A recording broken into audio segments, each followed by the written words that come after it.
So red and ice blue. Yan na, nakabit na natin. So yan yung pinaka parang ilaw niya. Hi, this is TechDad and welcome to my channel.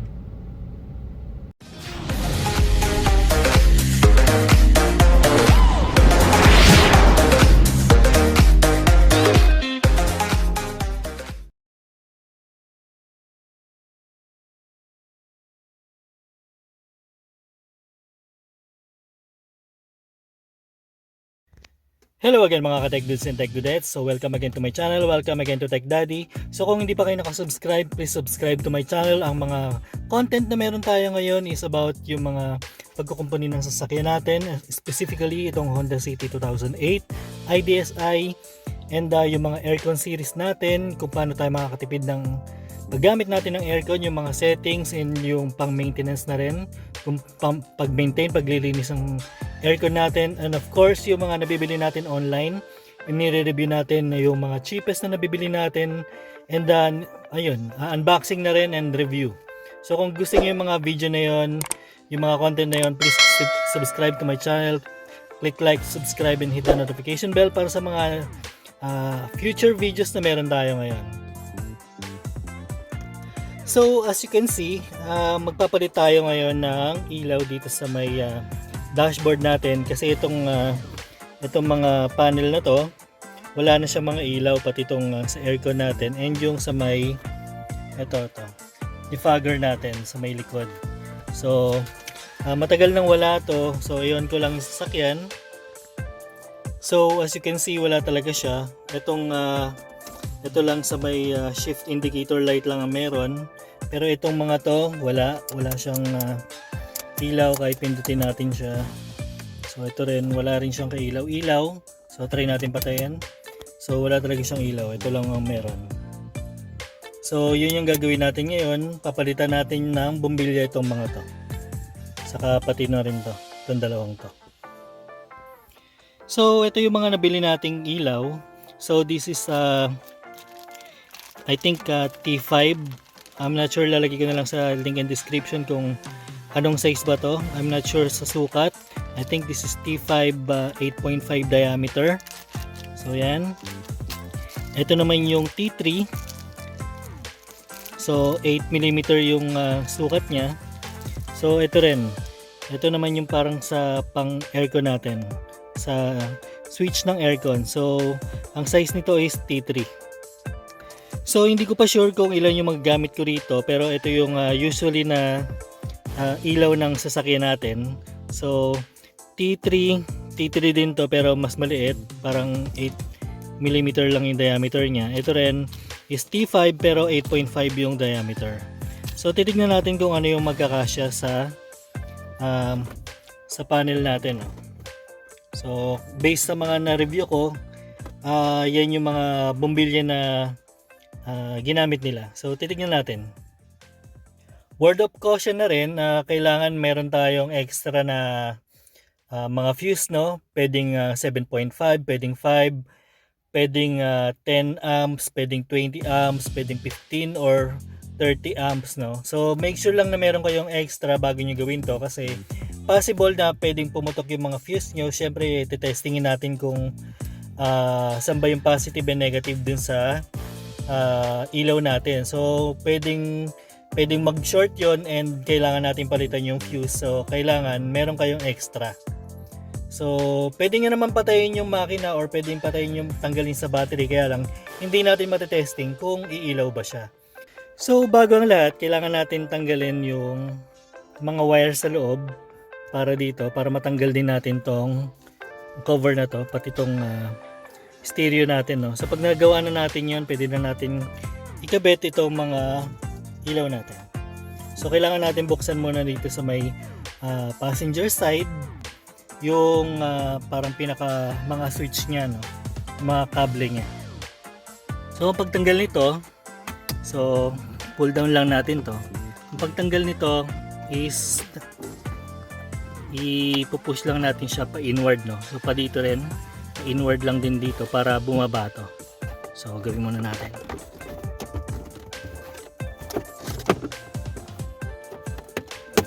Ang next naman na kailangan natin gawin is tatanggalin tong mga kable na to. Saka to. Ang tanggal lang nito, may parang lock yan doon. So napupush naman siya. So pag napush na natin to, pwede na natin i-push yung kable. So ayan, tanggal ko na siya. Saka itong harness na to. And then yung isa naman. So ganun din, may lock din yan dun sa likuran nito.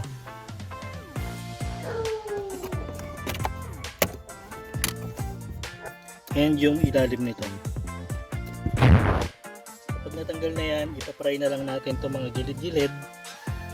So kung bago kayo sa pagpapry nito, ingatan nyo lang kasi sakit ng Honda to na nagkakrak na ganyan.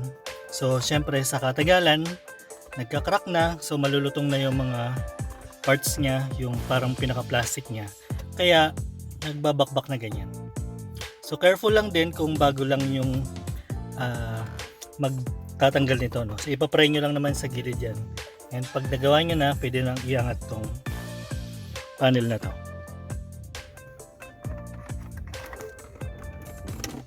So make sure lang din na may pang-pray kayo, no. Kung wala, pwede rin yung screwdriver, kaya lang possible na katulad ng nangyari sa akin dati, nagpa-pray ako, wala pa ako nito dati, yung mga tools na ganito na plastic.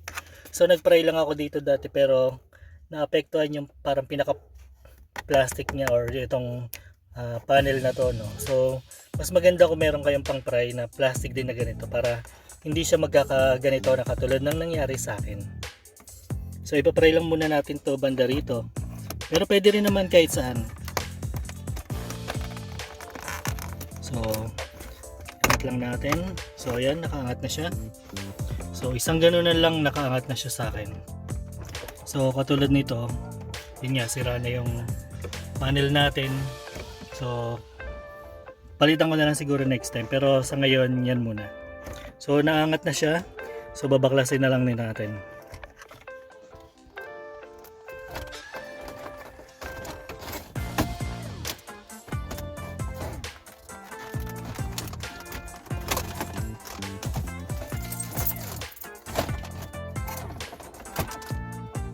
So careful lang kasi may mga wire to sa likod.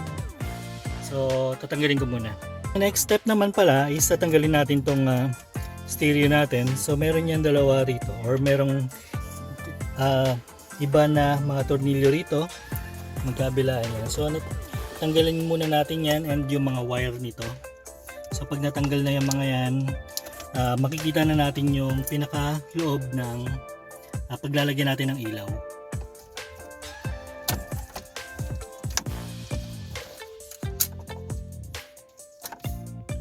Sa likod naman, ito naman yung mga kailangan yung tanggalin na wire. So, ito, natanggal ko na to. And, yung isa. Itong part na to. Ayan.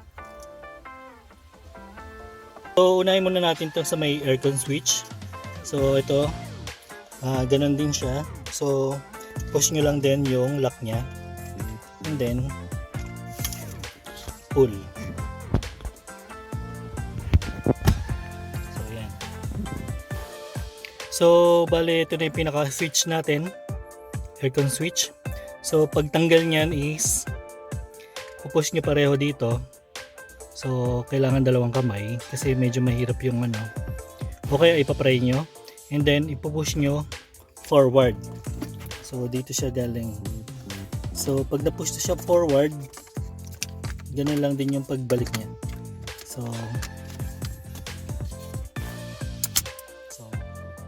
nag-click naman siya. So lock na siya pag ganyan. So pag natanggal nyo na yung magkabilang gilid, tanggalin nyo lang to, push nyo lang palabas. So tanggal na siya. So ito yung ilaw niya. So ayan. Palitan na natin to. So ang pagtanggal naman dito sa ilaw na to is screwdriver nyo lang and then luluwagan nyo and then paangat na siya.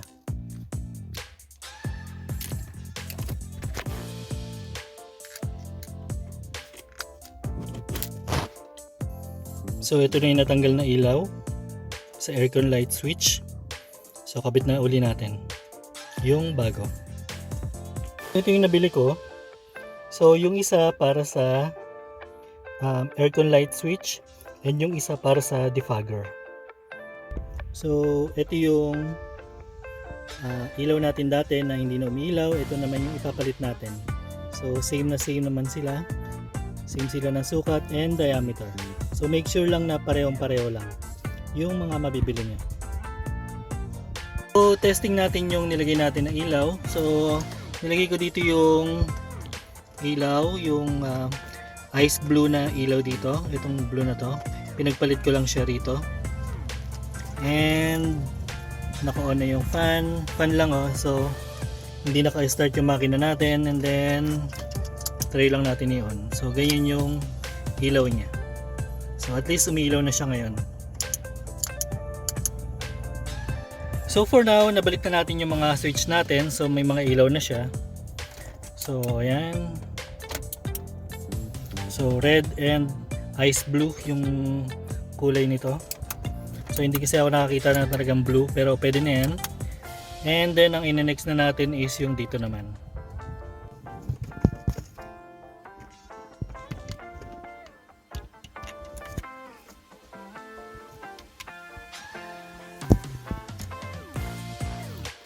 So bali nakabit na natin. Medyo DIY lang natin kasi hindi talaga pala siya sukat na sukat. So kailangan pala natin siyang higpitan dito, no. So inangat ko lang yung part na rito. Yan, para masikipan yung parang lock niya, no. So para mag-lock siya.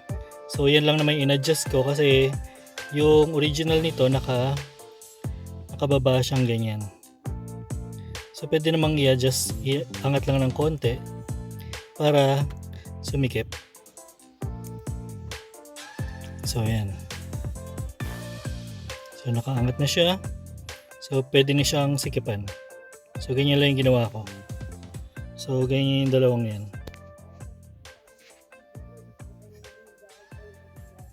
So ganun lang yung pagkakabit ng ilaw natin sa aircon, no. So dalawang T5 and dalawang T3 dito sa may aircon switch and dito sa may defogger natin. So far so good. Maganda yung nagawa natin. And ayan, ganyan siya kaliwanag pag walang ilaw. So okay naman. Ang nabili nating ilaw is light ice blue, no. And yung sa defogger is red. So ayan. And yung dito naman sa ilalim na part, dito sa may aircon knob natin is dalawang T5. So dalawang T5 yung nilagay natin. Tapos ginawa na lang natin ng paraan yung connector para sumakto siya doon sa sa pinaka-pin niya, no. Doon sa parang pinaka-lapatan niya ng ilaw. So sa positive and negative. So yun lang, medyo nahirapan lang tayo doon kasi nga medyo kailangan pa nating i-DIY yung ilaw natin. Pero so far so good, okay naman. Kabit naman natin, hindi naman na siya gumagalaw. Kahit tuktukin natin siya, kahit siguro malubak tayo, hindi matatanggal yun kasi masikip yung pagkakakabit natin. Kung nagustuhan nyo itong video na to, please click like, subscribe, and hit the notification bell para sa mga next videos na katulad nito. So thank you and God bless.